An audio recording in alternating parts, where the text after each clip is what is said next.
Welcome to the Risky Healthcare Business Podcast, where we help you prepare for the future by sharing stories, insights, and skills from expert voices in and around the United States healthcare world, with a mission to inform, educate, and help healthcare organizations and individuals ranging from one doctor practices to large integrated systems and organizations throughout the dental, medical, and veterinary healthcare industry with risk, while hopefully having some fun along the way. I'm your host, Scott Nelson, a guy that grew up in Ohio and has been working all over the United States during my 20-plus year and counting career in the healthcare industry, with a commitment to accelerating healthcare performance through creativity, not just productivity. Let's dive in.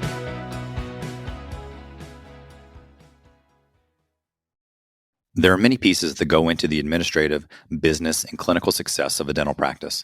One important thread that weaves through those three areas is staff. The staff perform a wide variety of duties that help keep the dental office running smoothly and productively.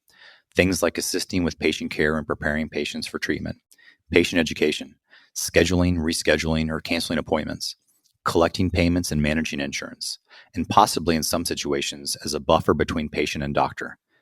In a 2023 American Dental Association poll on economic outlook and emerging issues in dentistry, dentists were asked how challenging has it been to recruit 4 positions: administrative staff, dental assistant, dental hygienist, and dentist. And according to the survey, 94.5% of respondents reported extremely or very challenging to recruit dental hygienists. 83.7% of respondents reported extremely or very challenging to recruit dental assistants. 79.3% of respondents reported extremely or very challenging to recruit dentists. And 69.4% of respondents reported extremely or very challenging to recruit administrative staff. Risk can enter a healthcare practice and organization in a variety of ways through the staff. Recruitment and retention. Open positions can stress existing and overwhelm staff, causing loss of focus or burnout. Training. Is the staff trained and do they know procedures and protocols? Are the procedures and protocols current? Pre-hire screening and clearance. Have background checks been completed before offering and hiring? Work models. Have new work models, whether in person, remote, or hybrid, been assessed for risk and operating with safeguards? These can create risk to the patients, the staff, and the practice. So how can risk versus need be balanced? In today's episode, we talk about these risks and more with Erin Hendricks. Erin has a unique perspective with experiences gained from a career serving in both clinical and administrative dental care. She began her career as a dental assistant, then moved into administration and management as a dental practice administrator.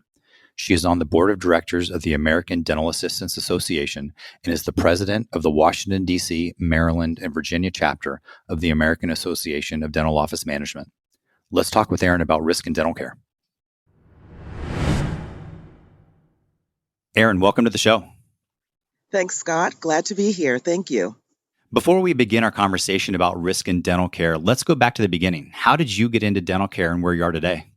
Well, it all started with a trip to the dentist as a child, and it wasn't that great of an experience. So I decided that I wanted to get into this field. I started 35 years ago as a dental assistant in the United States Air Force and got stationed in the Washington, D.C. area, stayed here and been here ever since. And being a dental assistant, my career has taken me through just about every position in the office except dentist and hygienist, and I'm now a practice administrator. Well, I think you and my sister may have had some similar experiences and maybe just in different ways, but I am going to put this out there and probably jinx myself, but I have never had a cavity and never had those issues. My sister, who we grew up in the same house and did all the same things, she had cavities. And so as I've gotten older, I've kind of realized that everybody's different, but she and I had different experiences that I loved going to the dentist and never had a problem, and she didn't really love it. But now I'm going to jinx myself and have a problem there. Yes. But I'd like to start by getting your thoughts on what is risk in dental care. Risk and usually does mean different things to different people and likely depending on the job or the role, say the doctor or the hygienist or the dental assistant or manager or other staff. So as a dental practice office manager and a professional, how do you view and think about risk in dental care? Well, I get to have a unique perspective about the risk in dental care because I worked on the clinical side and as well as the administrative side. So on the clinical side, the risks are kind of like the obvious health risk, not watching someone's health history and understanding that there might be contraindications between medications or materials we're using. And then on the administrative side, the risks of, believe it or not, embezzlement is huge on the administrative side.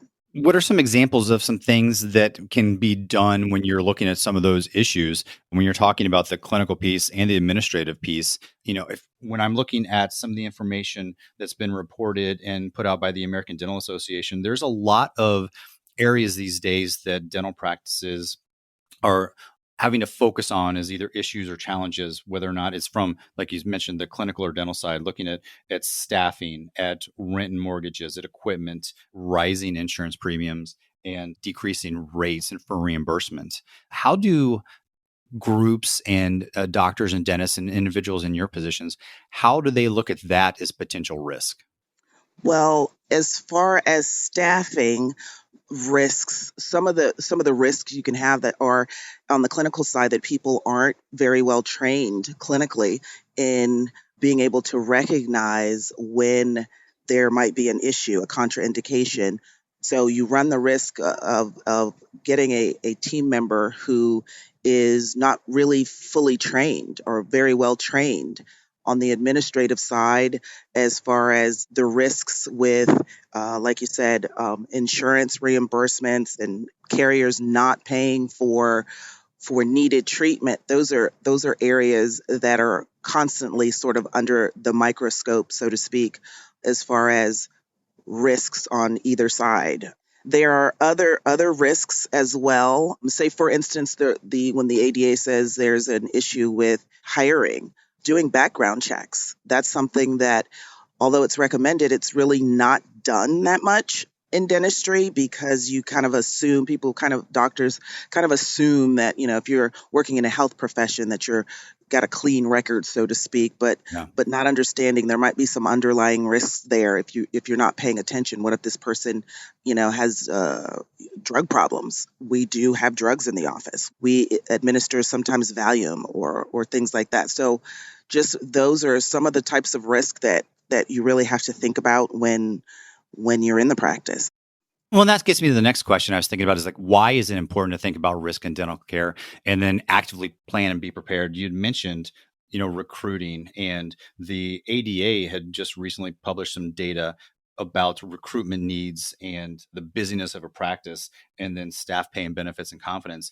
And one of the pieces they noted in terms of June 23 versus June 22, more dentists are reporting that recruitment of dental hygienists is very or extremely challenging in 23 compared to a year ago, both hygienists and dental assistants. And having those roles of having people, just not even just having people available, but you're talking about people that are well equipped, well trained, and knowledgeable within the roles that they play within the office. Right. And I'll tell you the difference. Some of what happened, and the reason there's a challenge now as opposed to before, a lot of it has to do with some of the said risks. For instance, when COVID hit, there were a lot of offices who were not really prepared for the pandemic, so to speak, not really prepared as they should have been. And what happened was a lot of hygienists and dental assistants in particular left the field. And when it comes to, like you said, pay and benefits, the dental assistant was sort of the lowest on the totem pole as far as benefits and pay, but yet sort of expected to go above and beyond sometimes what other would be considered practitioners or providers would do. So dental assistants mitigate a lot of risk between the patient and the doctor and the procedures and so on and so forth, but they weren't compensated. So they left the field. Same with hygienists. Some of the risks that they were facing were not being well protected with something as simple as PPE, not having proper PPE. So they left the field. So the challenge now is to find people that are willing to either come back, or you're sort of stuck in a situation where you're trying to find people who are either in school and they're committed to the job, or trying to figure something out. But until certain things are changed within the dental office structure, I don't see that it's going to let up anytime soon, unfortunately. For a long time, risk has been viewed as complicated legal issues like patient lawsuits. There's also the dental record and patient chart. The American Dental Assistants Association recently distributed an article from today's RDH about HIPAA and if dental professionals fully understand protected health information. The article notes patient communications, phone calls, mailings, text and email messages, and teledentistry. And in this article, the author writes, practices must detect and safeguard against anticipated threats to the security of the information and protect against anticipated impermissible uses or disclosures. The HIPAA security rule requires a dental practice to conduct a written risk assessment and develop safeguards to protect electronic patient information. The purpose of the security rule safeguards is to protect the confidentiality, integrity, and availability of electronic patient information. The article then goes on to share examples of phishing scams, social media, and file disposal HIPAA violations. From your perspective, where is risk in dental care for you? Where should dental care professionals and organizations be watching or monitoring as potential areas of risk concern? Well, as that was a great article, and that's great information, because a lot of times, and I'm sure lately, especially after the pandemic, you hear people who are not necessarily in healthcare talking about HIPAA. You're violating my HIPAA, and not really fully understanding it. And to be quite honest, a lot of dental professionals really don't quite understand it. Although it's required training every year, not every dental office adheres to that. So that risk is pretty high, especially if you don't have trained team members. Protected health information, a lot of offices don't realize something as simple as writing, you could take a phone call and write a patient's name and phone number on a sticky note to pass to someone else, and because they need to return a phone call, not understanding that that is a violation of the HIPAA security rule. You don't That's identifying enough identifying information to put that patient's records at risk. Something as simple as taking that sticky note and throwing it in the trash, again, another violation. And a lot of times in healthcare, dentistry in particular, we're not really paying attention to those risks. Something as simple as, if your office is situated where patients sit behind the reception desk, and the reception has a schedule up, you can see other patients' information. The same thing in an operatory, not realizing sometimes you bring a patient in and the entire schedule is up. Well, there's all these safeguards that are supposed to be put in place that sometimes dental offices are lax about, or, to be quite honest, aren't trained in it. So for me, where I work, we get the required training every year, because rules change, things change, and so you have to be up to date. Unfortunately, a lot of offices are unaware of things. I'll give you an example. Now, if I were to call a doctor's office or another dental office regarding a patient and I needed information, because both entities are covered entities, I could just get the information. I don't have to have the patient fill out a form and have them sign it and send it back and then send it over to the other office. But because people aren't properly trained, you get a lot of pushback. So what ends up happening is it interrupts patient care.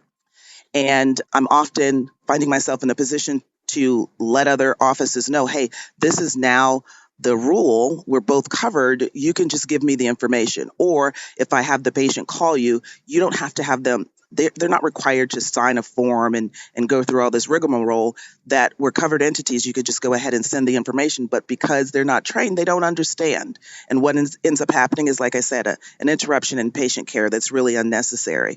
So I think if more dental offices were more compliant with making sure that the team is trained every year, then that risk can be mitigated greatly just simply through the required training.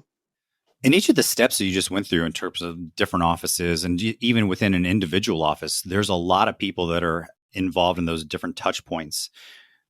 Who do you think are the stakeholders or the actors that are typically involved in a dental practice, and how do they can or should they address risk? whether or not it's an individual from the dental assistant, the hygienist, the doctor, the any of the other staff, or is it a collective that we're all in this together and the group needs to take this on and be viewing this as a group together overall? I think it's both. I think it's a bit of both because you have the two different sort of departments within the office. So, clinically speaking, everyone on the clinical team needs to be aware of how to protect the information. Like I said, making sure that only the person in the chair's information is on a computer screen. If you're walking into an operatory to discuss another patient in front of another patient, making sure that you're not disclosing anything that can identify that patient. As far as the administrative part, it's making sure that all of that information that you have is being protected to the best of your abilities and the best of the training and all the laws that are in place. That means making sure that if you are stepping away from your desk, that you have a screen lock on so that no one can come by and get into the computer. Making sure that when you're discussing something with a patient and it's in an open area, that you either take them to an area where it's more private, or you don't discuss things that some other patient can hear about. So it's sort of both. The receptionist's responsibility is all that information that she has in front of her, she has to safeguard it. In the clinical areas, all the information that the clinicians have, they have to safeguard it. But at the same time, understanding that it's a collaborative effort to maintain that information, because we all, like you said, we all have a touch point on each and every patient that comes in here. So in addition to, as a group, being able to make sure that we are keeping all the information safe, it's incumbent upon each individual and their training and understanding their part in also keeping the risk low. When you're going back to some of the who questions, thinking about the background checks, is this an approach to where there are things that you prioritize, you have to factor in different things, and we distribute and put that out throughout the collective, the individual and the group? If people have a lot of things on their plate and it's a good thing to do background checks, but that may be at the bottom of the list. They would like to get to that at some point in time. If that individual or the organization wants to plan for risk, what's an approach that they can take from developing a process or putting a plan together? Well, part of it is understanding the individual office's needs. So, like I said, it is mandatory that the entire team gets training. So that would be the first step, is ensuring that whomever you already have on board is equipped with the proper training. And then when you go to bring someone else in, a new hire, it's required that within a certain amount of time that they are also trained in how the office uses patient information. And so background checks would be something. It is typically on the bottom of the list, especially in this age where it's difficult to even get people, even get candidates. So that's typically on the bottom of the list of things, of ways to mitigate risk. But once you get these team members in, you could always, do it later. But the main goal, in my opinion, the main goal is to make sure that everyone is properly trained and they have the proper information in order to mitigate any kind of risk. And again, that goes back to making sure that you're compliant in training every year and documenting it.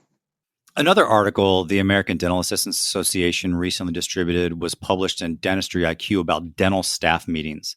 The American Association of Dental Office Management has recently posted about hybrid work models and productivity without an in-office environment. This is a big topic when you talk about staffing and people leaving the field, and how are we able to deliver care these days with people wanting to work, and whether or not it's a hybrid model or wanting to work in different types of schedules and hours. What resources can be helpful to the success of a dental practice while also thinking about risk and factoring that into a model where people may be working from home, maybe in the office at varying periods? Well, obviously, if you're clinician, it's not possible to work remotely. But as far as administrative, there are occasions where you can work remotely. So, say someone in my position, a receptionist can't work remotely. You need to be in the office. Now, someone in my position, an administrator or a practice manager, could possibly work remotely. But again, you'd have to have safeguards in place so that when I or whomever, whatever administrator is working remotely, that all the proper safeguards are put in place so that when I'm accessing patient information from home, that I'm being very compliant. Like I would not use a laptop or computer that my family uses if I'm going to be accessing protected health information from my office. So that would be one thing that in my opinion, should be required. So if I'm going to work remotely and we've agreed, then the organization should provide me with a laptop solely for accessing protected health information in the office. I can't use it to play games or send emails. So that's one way to sort of take a look at how you can mitigate any risk and remain compliant and not have to necessarily worry so much about whether there's going to be a breach. So I think in those terms, if it's going to be, if you're thinking hybrid models and how to mitigate risk, I think the only team member that is able to do that would be an administrator. And again, putting those safeguards in place to ensure a very, very low risk of any kind of breach or things like that. And is that an administrator? Is that the person who you would recommend and kind of see as the overseer or the person that manages those safeguards? Make sure that they're put in place. Make sure that they are adhered to, so that we're not opening ourselves to more risk by adapting and adjusting to that hybrid model. Absolutely. That would be the administrator, 100%. So that falls in line with every year we're supposed to have a written risk assessment. So you have to go through all your systems and procedures and protocols to check to see, are they still good? Does this still work? So say, for instance, maybe 5 years ago, no one was working remotely from a dental office. So you had systems and procedures and protocols in place that worked. So now, if you're having your administrator or practice manager work remotely, you have to take a look at those procedures that you have in place and maybe add some things and tweak some things to fit what the risk is now. So yes, that would definitely be the administrator who would make sure that all those systems and protocols are in place. Make sure you're doing your risk assessment. And even though it's required once a year, you don't have to just do it once a year. When things change in your office, you can go ahead and do a risk assessment. Say, for instance, I got sick and I'm on medical leave, but I still can work from home. So maybe this happens in August. So I'm not doing a risk assessment at the beginning of the year. What I have to do now is a risk assessment in August, because the way I'm accessing protected health information is going to be different. So I would have to do a risk assessment and then make some adjustments to help prevent any kind of breaches or violations. So yeah, it would definitely be the administrator who I feel should be in charge of that. That gets me to start thinking about the differences between being reactive, which a lot of the things that we've talked about so far, it's a reactive position, versus being proactive. So, if you have somebody that's sick and that's unanticipated, or if somebody's going to be out for a little bit and you can anticipate that. A couple of the other examples you mentioned earlier, during COVID and since COVID, people have left the field. You mentioned design and layout. Some of those things we react to situations that happen within the day-to-day environment. How can groups look at these from a proactive stance? And if they're looking at people that may be in the next, period of time, or even if they're going to do a facility assessment to take a look at how things are situated from the computer stations or from the clinic pieces where patients kind of flow through, how would individuals approach a proactive opportunity to take a look at those and mitigate risk opportunities? Well, the first proactive thing I keep stressing is making sure that everyone's properly trained. The second would be for you to do a physical assessment, walk through your facility, and take note of what could be potential risks before anyone else notices. So walk through your office, get up throughout the day to check each operatory and make sure everyone is being compliant and adhering to the training. Sit in the chair, sit in the chair from a patient's perspective and look around and see what you can see, what you notice. Sit in this reception room and see what you can hear and what you notice. So those are things that I feel like you can do to be proactive. It's just it takes you physically, in my opinion, physically sort of roaming around, so to speak, to see what the possible risk can be. So say, for instance, patients get up and go to the restroom all the time, so they're passing other operatories. So making sure that your operatory schedule is always on what's called the HIPAA view, meaning they may be able to see procedures and times, but they can't see patient names or anything like that. So just, again, physically, I think the best way is to physically walk around your office, check and see what the potential risks can be. I mean, I think that's the best thing to do. That's the best way to be proactive about things. Looking back through recent history from a risk standpoint, and we talked about COVID, we've talked about some issues that may be unique or may be one-offs or outliers for practices. You'd mentioned some of the pieces with dental practices and embezzlement. There have been cases like that documented across the country. While those may be viewed from an outlier or unique one-off, when those are taken in the collective, there can be groupings of that put together that do make an impact and do affect practices. What was expected versus unexpected in dental care over the most recent history or the last year? And what could have been done differently to proactively address those situations? So maybe over the last year, some things that weren't expected were staff shortages. And in my opinion, again, it could have been prevented by simply taking a look at the sort of the structure or hierarchy in the dental office and everyone's role on the team, and not putting one team member's role or status ahead of another. And oftentimes in dental offices, that's sort of the norm. It's it's sort of a ladder of respect, so to speak, and the dental assistant is usually at the bottom of that ladder.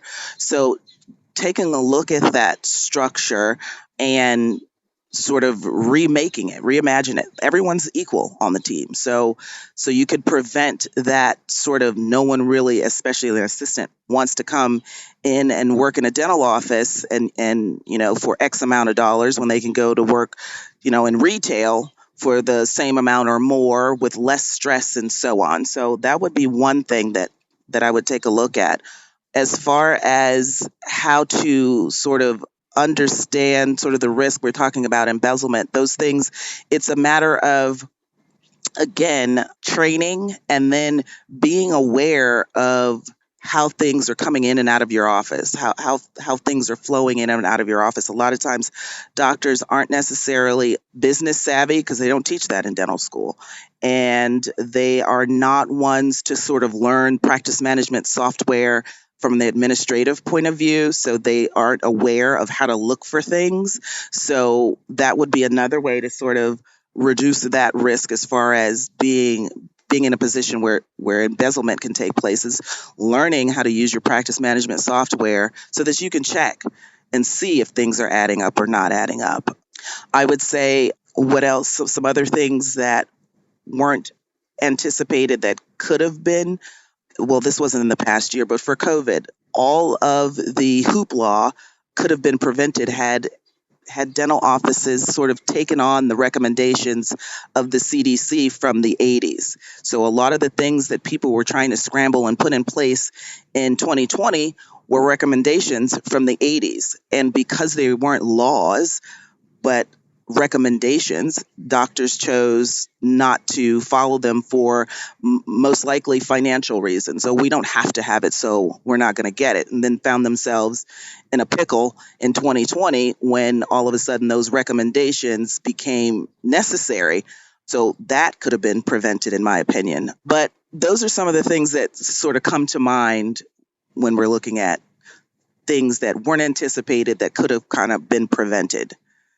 Now, looking forward during this year and maybe even beyond, and I'm sure staffing, we've mentioned staffing several times here, and staffing's in the workforce and labor force is always something that everybody has top of mind.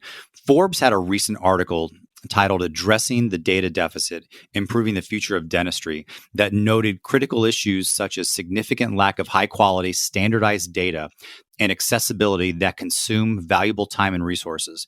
And instead of enhancing patient care and streamlining practice operations can lead to lack of trust, missed patient education opportunities, and reduction in case acceptance.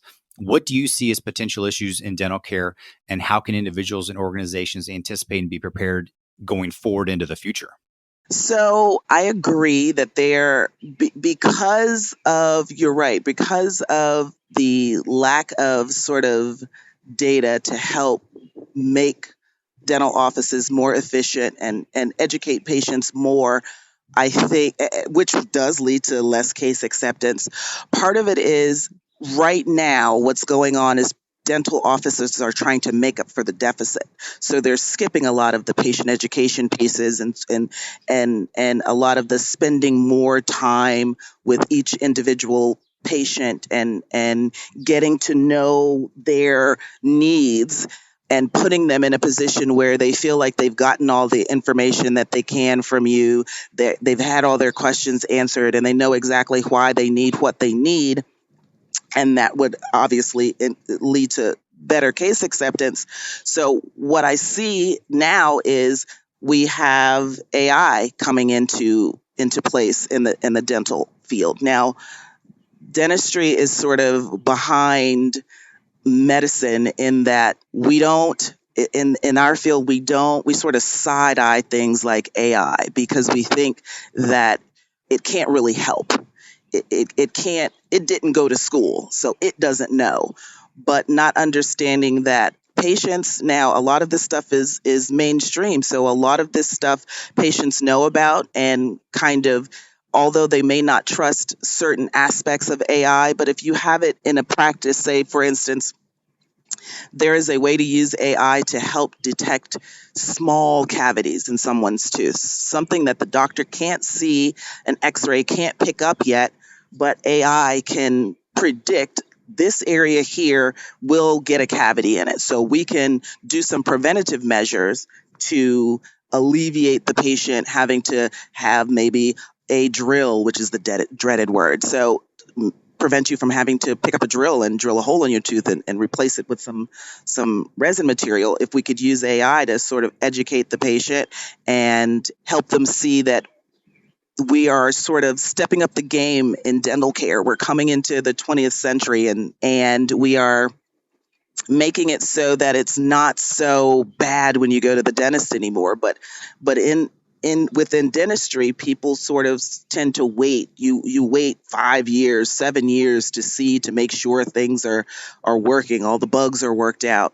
We need to remove that attitude, in my opinion, moving forward, and use all the available technology and tools moving forward to help patients understand what their dental needs are and help them understand that, dentistry is not optional. Your head is not disconnected from your body. You have to take care of what's going on in your mouth. And oftentimes patients view it as something that's optional because patients don't understand the mouth body connection. Diabetes and heart disease is found in your mouth. If you have bleeding gums when you brush your teeth, patients don't understand that's not normal. Something is wrong there. And we're not taking the time to sort of educate our patients on the mouth and body whole connection. So moving forward, I think if dentists and dental professionals looked at it as treating the whole body and not just your teeth, that would go a long way with patient and case acceptance. So that side-eye approach or that late adoption to technology, and in this case, the example of using AI, but just using some of these other technological advancements, can both at the same time maybe simultaneously help and hurt from a perspective of, there needs to be some more proof of concept or some more testing, some more experience with it. But at the same time, does that also hurt from a risk perspective, because it may delay treatment, it may delay opportunities to engage and interact with a patient? I'm not sure. I haven't seen the downside of it yet. Maybe because I am only looking for the positive. So I don't feel like the use of technology in the early stages can hurt. I mean, it's not like it's rolling hot off the press and no one's used it before. So it's been tested, and maybe it hasn't been tested on a super large scale, but it's been tested enough that it's been rolled out, it's been offered. So why not go ahead and look into it? Why not use it? I don't think it's hurtful. It's not leading to invasive treatments. It's sort of, in my opinion, helping to not only educate patients again about the whole mouth body care, but it's also helping your practice in that, you're not going to be known as, the office where you go into a room and someone comes in like a car salesman and you got this whole list of treatment that needs to be done. So we're just going to go and discuss all the treatment and then discuss money. So it's sort of, in my opinion, sets you apart as a healthcare practitioner. Less of a dentist, air quotes, and more of an oral healthcare provider. That's just my opinion. Well, that's a great point to conclude our conversation. Erin, thank you very much for your time and sharing your thoughts today. It's greatly appreciated. Absolutely. It was my pleasure. Thank you for listening to the Risky Healthcare Business Podcast. You can listen to all episodes from the Resource Center page of the SpringParker website, springparker.com, or click the listen link in the show notes to listen and subscribe for free on your platform of choice. And remember, accelerating healthcare performance is achieved through creativity, not just productivity.